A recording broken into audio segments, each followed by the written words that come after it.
जय हिंद, नमस्कार प्यारे साथियों। मैं अजय कुमार स्वागत करता हूं आपका अपने गुरुकुल परिवार में। उम्मीद है कि आप बेहतर होंगे, अपना ध्यान रख रहे होंगे और मन लगाकर पढ़ाई कर रहे होंगे। आइए शुरू करते हैं आज का अपना सेशन। देखिएगा, सबसे पहले यहाँ पे एक बहुत सुंदर लाइन लिखी हुई है, स्टे फोकस्ड। तो अपने को क्या रहना है, फोकस्ड रहना है। अपने एग्जाम के लिए निरंतर जो हमने लक्ष्य तय किए हैं उनके लिए निरंतर प्रयास करते रहना, मेहनत करते रहनी है। अपना फोकस सिर्फ अपने एग्जाम के लिए करिएगा। आपके लिए केवल 12वीं वालों के लिए तो केवल 10 से 15 दिन बचे हैं मुश्किल से, और 10वीं वालों के लिए भी कुछ इसी प्रकार से दिन बचे हुए हैं, 20 से 25 दिन। तो उम्मीद करता हूं कि अभी अपने आप को फोकस्ड रखेंगे, अपना ध्यान रखेंगे और मन लगा के पढ़ाई करेंगे। आइए शुरू करते हैं अपनी इस बेहतरीन से सेशन को। ये मैंने आपको क्वेश्चंस दिए थे जो आपको अपने बना के लाना था। तो उम्मीद करता हूं कि आपने, क्या ही उम्मीद करें, आप बना ही नहीं रहे हैं। किसी एक सिंगल व्यक्ति का भी मुझे आंसर नहीं दिख रहा है। यदि आपसे नहीं बन रहा है तो आप कमेंट में टाइप कर सकते हैं कि सर मुझे पहले बता दीजिए कैसे बनाते हैं, फिर मैं उसके लिए वीडियो बनाता हूँ, करता हूँ। लेकिन एग्जाम आपके नजदीक ही है तो मुझे लगता होगा कि आपने पहले से इसको पढ़ रखा है, तो आप बनाने का प्रयास किया करिए और इनको प्रैक्टिस जरूर करिए। ये आपके लिए है। तो आज के ये कैसे बने हुए हैं मैं इनके आंसर आपको दिखा देता हूँ। देखिएगा, फर्स्ट आपका क्वेश्चन था he did his work well. तो इसका निगेटिव में बदलना है। निगेटिव में सबसे पहले अपने ये जो सेंटेंस लिखा है इसको पहचानना है कि किस टेंस का है। तो अपन देख पा रहे हैं कि डिड है, डू, डिड, डन। तो यहाँ पे वर्ब की सेकंड फॉर्म लगा हुआ है, डिड लिखा हुआ है ना। तो वर्ब का सेकंड फॉर्म किसमें लगता है, केवल और केवल पास्ट इंडिफरेंट में। केवल और केवल किसमें, पास्ट इंडिफरेंट में लगता है। तो वर्ब की सेकंड फॉर्म किसमें लगती है, केवल और केवल पास्ट इंडिफरेंट में। तो अब अपने को क्या करना है, इसी का निगेटिव बना देना है। तो ही का सब्जेक्ट हो गया। अब हेल्पिंग वर्ब क्या लगती है, डिड। फिर निगेटिव बनाना नॉट। अब ये जो डू है ना, ये डिड नॉट तो आपका हेल्पिंग वर्ब हो गया और डू आपका क्या हो जाएगा, मेन वर्ब हो जाएगा। आपको याद रखना है, अपनी कॉपी में लिख भी सकते हैं आप, कि यदि आपके वाक्य में हेल्पिंग वर्ब है तो मेन वर्ब अवश्य आएगी। ठीक है, बिना मेन वर्ब के, दूसरा पॉइंट क्या हो जाएगा, बिना मेन वर्ब के कोई भी वाक्य नहीं बनता है। पहला क्या था कि यदि आपके वाक्य में हेल्पिंग वर्ब है तो मेन वर्ब अवश्य होगी। यदि आपके वाक्य में हेल्पिंग वर्ब है तो मेन वर्ब अवश्य होगी। यदि आपका कोई भी वाक्य बिना मेन वर्ब के नहीं बन सकता। तो उम्मीद है आपको ये समझ में आ गया होगा। ठीक है, तो ये डू हो गया, मेन वर्ब हो गई, हिज वर्क बैटली। तो ये पूरा आपका ऑब्जेक्ट आ गया इधर। फिर उसी प्रकार से ये भी है, तो they are selling their house. ये किस में है, प्रेजेंट कॉन्टिन्यूस में है। तो इसको किस में बदलना है, प्रेजेंट परफेक्ट में बदलना है। तो दे का दे ही रहेगा, सब्जेक्ट हो गया। अब प्रेजेंट परफेक्ट का हेल्पिंग वर्ब क्या होता है, हैज और हैव होता है। तो हैज जो होता है वो सिंगुलर के लिए और हैव होता है प्लूरल के लिए। और यहाँ पे सिल, सिल जो है मेन वर्ब है, ये हेल्पिंग वर्ब है, ये मेन वर्ब है। तो मेन वर्ब क्या हो जाएगा, सिल का थर्ड फॉर्म, प्रेजेंट परफेक्ट में थर्ड फॉर्म लगता है। क्यों लगता है वो सब बताएंगे बहुत जल्द। तो यहाँ पे क्या हो जाएगा, सोल्ड हो जाएगा, देयर हाउस। ठीक है, तो they have sold their house, पूरा ऑब्जेक्ट आ गया। फिर सी स्पीक्स द ट्रूथ, ये किसमें है, प्रेजेंट के इंडिफरेंट में है। इसको निगेटिव में बदलना है तो सी का हो गया आपका सब्जेक्ट, ये देखेंगे आप। और इसमें सी के हिसाब से हेल्पिंग वर्ब क्या लग जाएगा, डज हो जाएगा, क्योंकि सी सिंगुलर तो हेल्प डज भी सिंगुलर। तो नॉट हो गया निगेटिव के लिए, स्पीक ये वर्ब का वी वन हो गया, वर्ब का फर्स्ट फॉर्म, फिर स्पीक द ट्रूथ। तो उम्मीद है आपको ये समझ में आ रहा होगा। देखिएगा, फिर है आपका last question, they have been playing here since morning. इसको किस में बदलना है, पास्ट के परफेक्ट में। ठीक है, पास्ट परफेक्ट कॉन्टिन्यूस में, टेंस में। तो परफेक्ट कॉन्टिन्यूस ये भी है और हमको बदलना है किसमें, पास्ट में, लेकिन ये प्रेजेंट का है।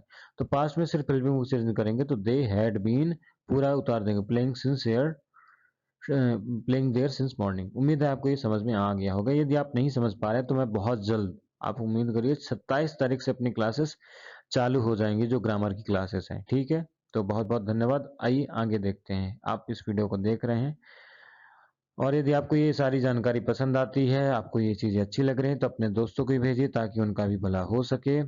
ठीक है, आइए आगे देखते हैं। ये कुछ वर्ड्स हैं जो पीवाईक्यू है, पिछले क्लास के हैं, तो इनको अपन जल्दी से रिवाइज कर लेते हैं। तो फर्स्ट वर्ड क्या था आपका, ग्रीड। ग्रीड का मतलब क्या होता है, लालच। ठीक है, तो आपको क्या दिखाना है, लालच दिखाना है। आप अपने एग्जाम के लिए ज़्यादा से ज़्यादा प्रयास करिए, ज़्यादा से ज़्यादा मेहनत करिए। जितने ज़्यादा से ज़्यादा आप प्रयास करेंगे उतना आपको लालच आएगा कि है ना, इतना मेहनत कर रहे हैं, थोड़ा और करते हैं, थोड़ा और करते हैं और अच्छा रिजल्ट लाएंगे। तो क्या हो जाएगा, ग्रेड यानी लालच हो गया। फिर दूसरा वर्ड है आपका ग्रेटफुल। ग्रेटफुल का मतलब क्या होता है, आभारी होना। यानी आप किसी के, जैसे आपके जो टीचर्स हैं, है ना, वो आपके लिए दिन रात मेहनत कर रहे हैं। आपके माता पिता आपके लिए दिन रात मेहनत कर रहे हैं, है ना, सुबह शाम जितने भी समय है। तो ग्रेटफुल क्या हो गया आपका, आभारी हो गया, यानी आप उनके प्रति आभार रहिएगा, अपने माता पिता के प्रति, अपने गुरुजनों के प्रति और अपने दोस्तों के प्रति जो आपको सही दिशा में ले जा रहे हैं, आपका मार्गदर्शन कर रहे हैं। ठीक है। फिर अगला वर्ड है आपका हैप्पीनेस यानी खुशी। जब आपका रिजल्ट बेहतर होगा तो क्या हो जाएंगे आप, हैप्पी हो जाएंगे। फिर है हेट्रेड। हेट्रेड का मतलब क्या होता है, घृणा। यानी यदि आपका रिजल्ट बेहतर नहीं होगा, आपने यदि अभी मेहनत नहीं करेंगे तो बाद में आप अपने आप से ही हेट करेंगे, क्योंकि आपने मेहनत नहीं किया। जब आपका रिजल्ट खराब हो जाएगा, चीजें आपके हिसाब से नहीं होंगी, तो फिर धीरे धीरे इंसान क्या करता है, वो चिड़चिड़ा बन जाता है, हिट करता है, सारी चीजों से नफरत करने लगता है, दूर होने का प्रयास करता है। तो अभी समय है, प्लीज है ना, फोकस्ड हो जाइए, स्टे फोकस्ड, आज का कोट ही था, तो ध्यान रखिए प्लीज, है ना अपना। ऑनेस्टी का मतलब हो जाएगा, ऑनेस्टी यानी दैट मीन्स ईमानदारी, यानी आपको अपनी ईमानदारी दिखानी, अपने एग्जाम के लिए ज्यादा से ज्यादा मेहनत करते रहना। फिर है आपका होप। होप का मतलब क्या होता है, आशा, यानी आपको अपने ऊपर आशा रखना है, भरोसा रखना है, कॉन्फिडेंस रखना है कि अपन बेहतर नंबर लाएंगे, बेहतर प्रयास करेंगे। फिर है आपको ह्यूमैनिटी। ह्यूमैनिटी का मतलब होता है मानवता, यानी मानव के जो गुण होते हैं कि है ना, लोग परेशानी में है, लोग दुखी हैं, किसी कोई व्यक्ति परेशान है, आपकी आपको जरूरत है, आपकी जरूरत है उस व्यक्ति को, तो आप क्या करिए, उसकी मदद करने का प्रयास करिए। क्या हो जाएगा आपका, ह्यूमैनिटी हो जाएगा, मानवता हो जाएगी। फिर अगला वर्ड है आपका आइडिया। आइडिया क्या होता है, विचार। जैसे आपने आइडिया लगाया कि ना, पहले मेरा मैथ जो है वो कमजोर है, तो पहले मैं मैथ को पढ़ लेता हूँ, फिर अगले सब्जेक्ट में पढ़ूंगा, तो क्या हो गया आपका आइडिया हो गया, आपने विचार किया। फिर है आपका इमेजिनेशन। इमेजिनेशन का मतलब क्या होता है, कल्पना करना, मतलब किसी भी चीज के बारे में सोचना, बैठे बैठे सोचना। जैसे आप सोच रहे होंगे है ना, मेरे 90% आ जाएंगे, 80% आ जाएंगे, लेकिन यदि आप मेहनत नहीं करेंगे तो सिर्फ आपके इमेजिनेशन में ही रहेगा कि 80-90 आ जाएंगे। फिर इम्प्रूव, यानी आपको क्या करना है, अपनी गलतियों को इम्प्रूव करना है, या आप अपनी गलतियों को इम्प्रूव करिए। जिस सब्जेक्ट में आप कमजोर हैं या उतना अच्छा वो सब्जेक्ट नहीं है, तो आप उसको इम्प्रूव करके, उन अपनी गलतियों को सुधार करके आप क्या कर सकते हैं, अपना रिजल्ट बेहतर कर सकते हैं अपने। चलिए, उम्मीद है कि आपको ये सारे वर्ड समझ में आ गए होंगे, ये आपके पहले भी करा दिए गए, आज रिवीजन करा दिया।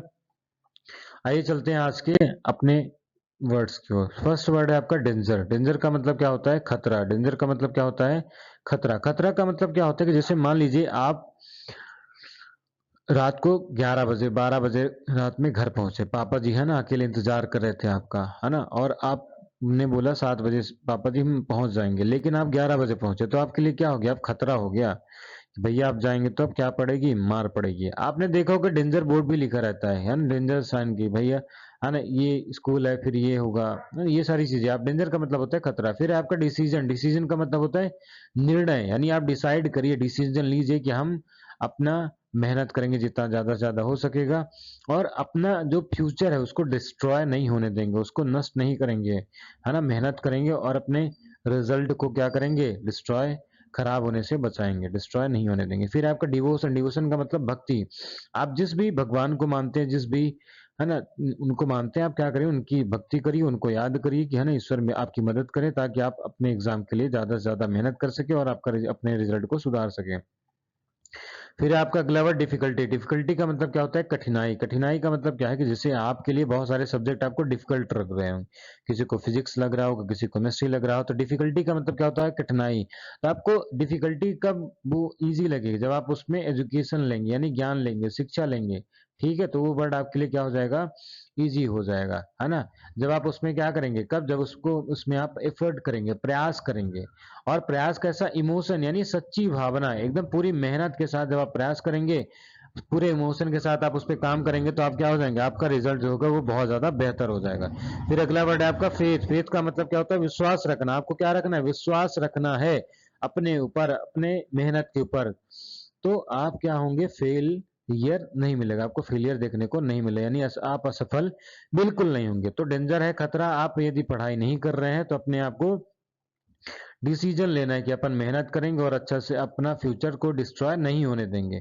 आपको डिवोशन दिखाना है, भक्ति करनी है, जो भी जिन भी ईश्वर की आप पूजा करते हैं, जिन भी ईश्वर के प्रति आपकी श्रद्धा है। फिर है डिफिकल्टी। जिन भी सब्जेक्ट में आपको डिफिकल्टी दिख रही है उनमें काम करिए, एजुकेशन लीजिए और एफर्ट करिए जितना ज्यादा से ज्यादा हो सकता है, और पूरे इमोशन के साथ, पूरे सच्ची भावना के साथ, ठीक है, जिससे आपको क्या होगा, भरोसा मिलेगा, फेथ रहेगा, आपको भरोसा करेंगे अपने आप को, तब आप असफल नहीं होंगे। उम्मीद है आपको ये समझ में आ गया होगा। फिर अगला वर्ड देखिएगा, अगला क्या है आपका, अगला आप यहाँ पे देखेंगे, अगला में क्या है कि ये ये आपको क्या करना है, इसका नोट्स बनाना है आपको, प्लीज है ना, इसका आपको क्या करना है, नोट्स बनाना है। तो आप इसका नोट्स बना करके आप कमेंट बॉक्स में टाइप कर दीजिएगा, मैं एक बार चेक कर लूंगा, और चेक करने के बाद जो भी आंसर रहेगा मैं आपको अगली क्लास में इसका आंसर मैं आपको बता दूंगा। तो उम्मीद है कि आपको ये वीडियो अच्छा लगा होगा, आपको ये सारी जानकारियां पसंद आ रही होंगी। प्लीज है ना, बस मैं यही कहूंगा कि आप इस वीडियो को लगातार, मुश्किल से 10 से 15 मिनट का सेशन होता है, इस सेशन को आप कंटिन्यू करना अपने एग्जाम तक। यदि आप अपने एग्जाम तक इस सेशन कंटिन्यू करते हैं, मैं आपको यहीं पे है ना, ये जब आपका एग्जाम होगा उस दिन मैं आपको रिजल्ट दिखाऊंगा इस सेशन से कितना फायदा हुआ है, ठीक है। तो उम्मीद करता हूँ आप बढ़िया होंगे, अपना ध्यान रख रहे होंगे और मन लगा के पढ़ाई कर रहे होंगे। चलिए, नमस्ते, जय हिंद, रखिए अपना ध्यान, मिलते हैं बहुत जल्द, ठीक है।